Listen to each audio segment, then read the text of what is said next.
जी दोस्तों, आपने एकदम सही समझा कि एक वीज़ा और 26 कंट्री, बिल्कुल सही है।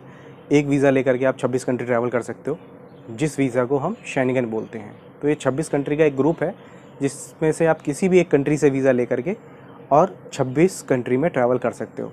बट 26 कंट्री में ट्रैवल आप जैसे जितना ज़्यादा बड़ा ट्रैवल करोगे, जितना ज़्यादा कंट्रीज़ में ट्रैवल करोगे, उतना ज़्यादा आपका खर्चा भी लगेगा, उतने ज़्यादा पैसे इन्वॉल्व होंगे। तो लोग जनरली क्या करते हैं कि कुछ कंट्रीज़ चूज़ कर लेते हैं जो टूरिज़्म के लिए बहुत अच्छी कंट्रीज़ हैं। जैसे आपने स्विट्ज़रलैंड आपने चूज़ कर लिया, आपने इटली चूज़ कर लिया, आपने फ्रांस चूज़ कर लिया, आपने जर्मनी चूज़ कर लिया। तो ये 4-5 कुछ कंट्रीज़ ऐसी हैं जिसमें लोग टूरिज़्म के लिए जाते हैं, हनीमून के लिए जाते हैं, हॉलीडे पर्पज़ के लिए जाते हैं, अपनी छुट्टियाँ बिताने जाते हैं। तो ये एक वीज़ा लेकर के आपको सब कंट्री का वीज़ा नहीं लेना है, सिर्फ एक कंट्री से वीज़ा इशू कराना है और वो वीज़ा लेकर के आपको ट्रैवल करना होता है। फिर आप इंटरस्टेट अंदर ही अंदर आप पहले जर्मनी चले गए, फिर वहीं से आप अंदर पेरिस भी चले गए, वहीं से आप उसके अंदर और भी कंट्रीज़ जो उसके साथ साथ कंट्रीज़ हैं उसमें आपने ट्रैवल कर लिया। ये इंटरनल ट्रैवल होता है बेसिकली। तो इसका मैं आपको रूल समझा देता हूँ किस तरीके से वीज़ा लिया जाता है। सबसे पहला, आपको अपनी एक आइटनरी प्लान करनी होती है। आपको सबसे पहले डिसाइड करना होता है कि आपको किस किस कंट्री में जाना है और कितने दिन का स्टे करना है, क्योंकि इसका सबसे पहला रूल यही है कि फर्स्ट पॉर्ट ऑफ एंट्री से जब वीज़ा होता है, जब आपका स्टे इक्वल हो सब जगह, मान लीजिए आप पेरिस में भी, आप फ्रांस में भी सेम 2 दिन रुक रहे हैं, आप जर्मनी में भी 2 दिन रुक रहे हैं, आप स्विस में भी 2 दिन रुक रहे हैं, आप इटली में भी 2 दिन रुक रहे हैं, तो आपका वीज़ा जो स्टार्ट होगा वो फर्स्ट पॉर्ट ऑफ एंट्री से होगा कि आप सबसे पहली एंट्री आपकी कहाँ हो रही है। सबसे पहली एंट्री आपकी अगर फ्रांस में हो रही है और आपका इक्वल सब जगह जो स्टे है आपका इक्वल है, तो आपका अगर आप एंट्री फ्रांस से करें तो फ्रांस से ही वीज़ा प्रोसेस होगा। अगर सेकंड रूल, दूसरा रूल ये है, अगर आपका स्टे अलग अलग है, मान लीजिए आप पेरिस में 2 दिन रुक रहे हैं, जर्मनी में 4 दिन रुक रहे हैं और इटली में 3 दिन रुक रहे हैं, तो इस तरीके से जिस कंट्री में सबसे ज़्यादा स्टे होगा आपका वीज़ा प्रोसेस उस कंट्री से होगा। ये 2 रूल बहुत ही इंपॉर्टेंट है, यही 2 रूलों के अकॉर्डिंग वीज़ा प्रोसेस होता है। तो दोस्तों, ये रूल आपने समझ लिए कि इस तरीके से वीज़ा प्रोसेस होता है। ये 2 रूल बहुत इंपॉर्टेंट है, इसी के अकॉर्डिंग आपको वीज़ा को अपना प्रोसेस करना होता है, अपनी आइटनरी के अकॉर्डिंग। तो सबसे पहले आपने आइटनरी अपनी प्लान कर ली है। अब मैं आपको बताता हूँ कि इसमें क्या क्या चीज़ इंपॉर्टेंट है। जैसे कि आप सपोज़ मान लीजिए आप अपना हनीमून के लिए जा रहे हैं। हनीमून कपल जो हैं ज़्यादातर स्विस वगैरह जाते हैं, स्विस उनको ईज़िली वीज़ा दे देता है, इटली भी उनको ईज़िली वीज़ा दे देता है। तो उसमें आपको क्या चाहिए होता है, सब बेसिक डॉक्यूमेंट मैं आपको अभी वैसे बता देता हूँ कि आपका पासपोर्ट होना चाहिए वैलिड।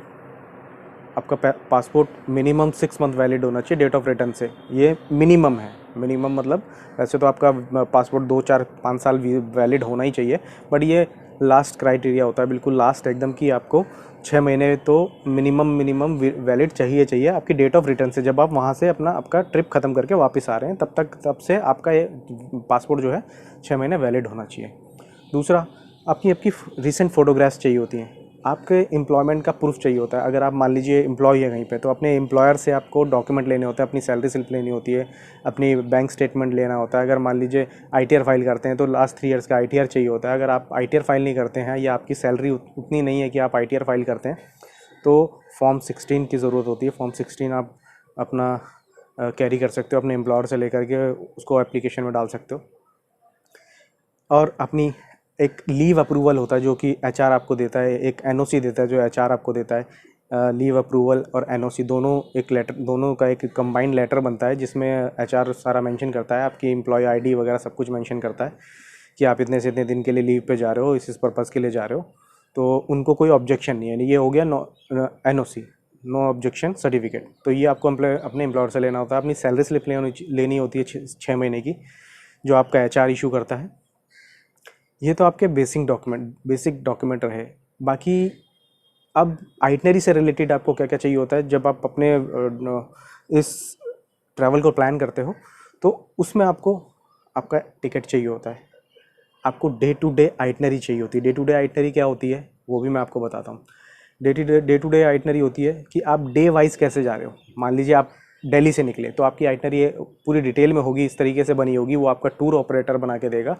या आप खुद से भी बना सकते हो कि आपने डे 1 क्या किया, आपने सबसे पहले कहाँ गए। आप दिल्ली से निकले इतनी तारीख को, और आप इतनी तारीख को आप वहाँ पहुँच गए हो।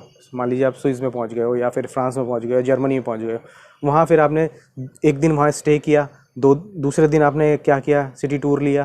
फिर दूसरे दिन आप फिर वहाँ से आप इंटरनल कैब ले करके, या फिर आप यूरो रेल के थ्रू आप फिर दूसरी कंट्री में चले गए हो।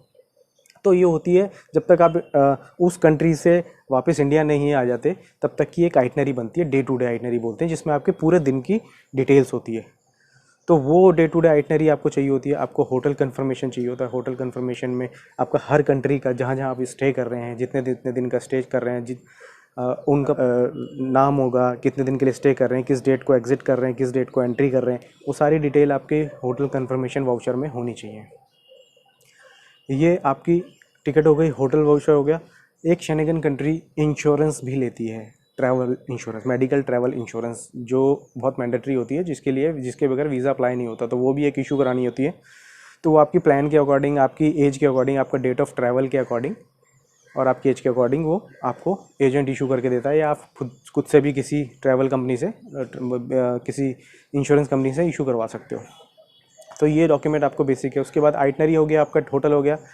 फिर आपके फाइनेंशियल आ जाते हैं। आप बैंक स्टेटमेंट होगी, बैंक स्टेटमेंट में इतना बैलेंस होना चाहिए कि आपके जो ट्रिप को जस्टिफाई कर सके वो। मान लीजिए आपका 5 लाख का अगर आपका ट्रिप बन रहा है, तो आपने बैंक अकाउंट में दिखा रखा है 2 लाख 1.5 लाख रुपया, तो वो जस्टिफिकेशन नहीं होगा यार कि आपका ट्रिप तो 5 लाख का बन रहा है बट आपने उसमें 2.5 लाख रुपये दिखा रखा है। तो वो हेल्दी बैलेंस होना चाहिए। इतना होना चाहिए कि आपके ट्रिप के बाद भी और आपका बैलेंस उसमें बचना चाहिए।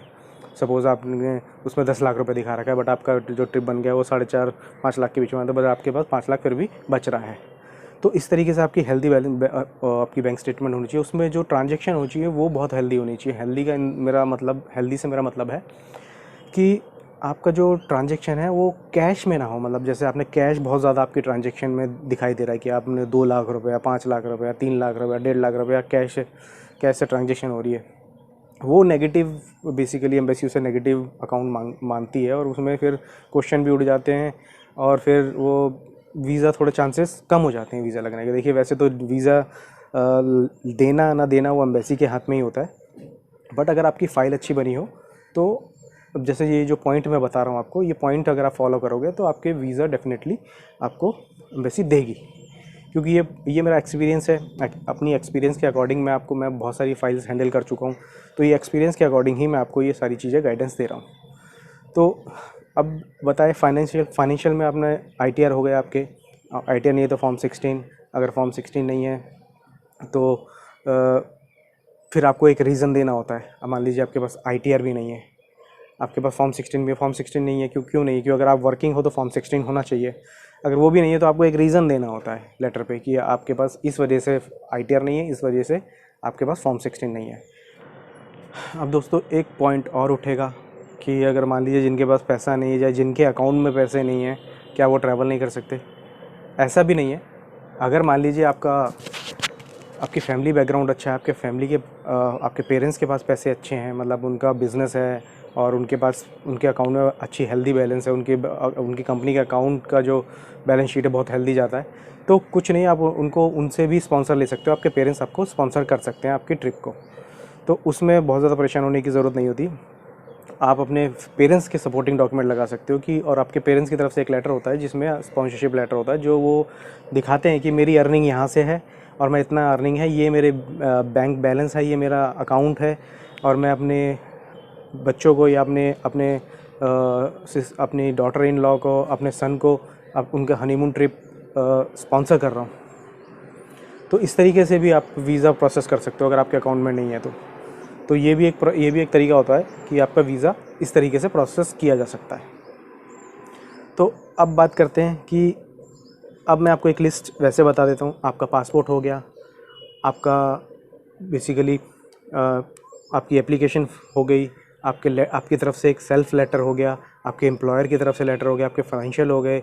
अगर आपके पास इतना अच्छा बैलेंस नहीं है तो आपके पेरेंट्स स्पॉन्सरशिप लेटर हो गया, उनके फाइनेंशियल डॉक्यूमेंट हो गए, उनके ITR हो गए, वो कहाँ से अर्निंग कर रहे हैं, वो सारे प्रूफ लगा करके आपको अपना वीज़ा प्रोसेस करा सकते हो। तो ये तरीका होता है शेंगेन वीज़ा लेने का। और अगर हनीमून कपल जा रहे हैं तो जाहिर सी बात है उनको अपना इंगेजमेंट का फ़ोटोग्राफ, मैरिज के कार्ड्स की कॉपी, वो सब भी लगानी होती है। तो ये एक छोटी सी इन्फॉर्मेशन है दोस्तों शेंगेन वीज़ा के लिए।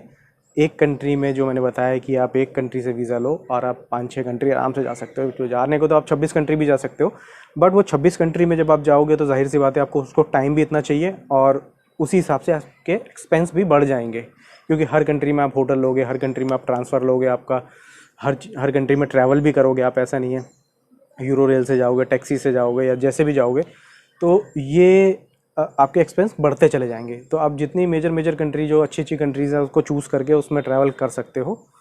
तो ये एक तरीका है कि आप शेंगेन वीज़ा लेकर के, जो मैंने बताया कि आप एक कंट्री से वीज़ा लेकर के 5-6 कंट्री आराम से घूम सकते हो बिना किसी रोक टोक के। आपको कोई किसी भी स्टेट बॉर्डर पे नहीं रोका जाएगा, आपको कहीं प्रॉब्लम नहीं आएगी ट्रैवल के, अगर आपने वीज़ा प्रॉपर अपना सही तरीके से अप्लाई किया हुआ और सही ड्यूरेशन का आपने वीज़ा प्लान किया हुआ है।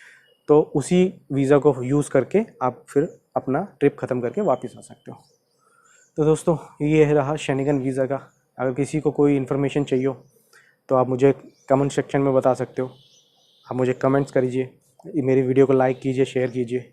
अगर आपको इसमें कुछ भी मुझसे कुछ हेल्प चाहिए तो आप मुझे कमेंट में बताइए। मेरे चैनल को सब्सक्राइब कीजिए, क्योंकि मैंने ऐसी और भी वीडियो बनाई है बेसिक इन्फॉर्मेशन पे, और एक आगे भी बनाता रहूँगा।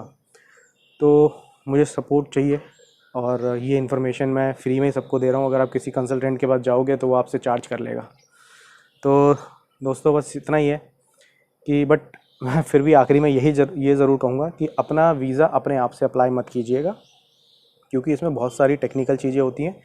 आपको एक कंसल्टेंट की हेल्प लेनी ही चाहिए, मैं ये सजेशन दूंगा आपको अपने आप से, क्योंकि काफ़ी सारे लोग अपने आप से वीज़ा अप्लाई करके और वीज़ा रिफ्यूज़ करा लेते हैं, क्योंकि उनके पास वो टेक्निकल चीज़ें नहीं पता होती, उनको वो बारीकियां नहीं पता होती, वो पॉइंट्स नहीं पता होते, उनके वीक पॉइंट्स क्या है। हर आदमी को अपने फाइनेंशियल बहुत स्ट्रॉन्ग दिखते हैं, बट जब आप उसको डालते हो आगे, फाइल को जब आप बना के डालते हो अपने आपको लगता है कि आपकी एप्लीकेशन बहुत अच्छी बनाई है आपने, बट वो एजेंट को जब तक आप दिखाओगे नहीं, या जो एक्सपीरियंस होल्डर नहीं है, जब तक जो एक्सपीरियंस होल्डर है वो जब तक नहीं देखेगा, उस फाइल को पता नहीं चलेगा कि कितनी हेल्दी है, कहाँ कहाँ उसमें लूप फॉल छूटे हुए हैं, कहाँ उसमें दिक्कतें हैं, कहाँ उसके पॉइंट वीक हैं। तो कंसल्टेंट की राय ज़रूर लीजिएगा। मैं भी एक कंसल्टेंट हूँ, तो मैं आपको अपनी वीडियो बहुत ज़्यादा लंबी नहीं कर सकता, क्योंकि लोग देखेंगे नहीं और लोग समझेंगे नहीं, क्योंकि आधी इन्फॉर्मेशन लेकर के वीडियो बंद कर देंगे, उसका कोई फ़ायदा नहीं होगा। तो इसलिए ज़्यादा इन्फॉर्मेशन मैं लंबी कर नहीं सकता। तो दोस्तों अभी तक के लिए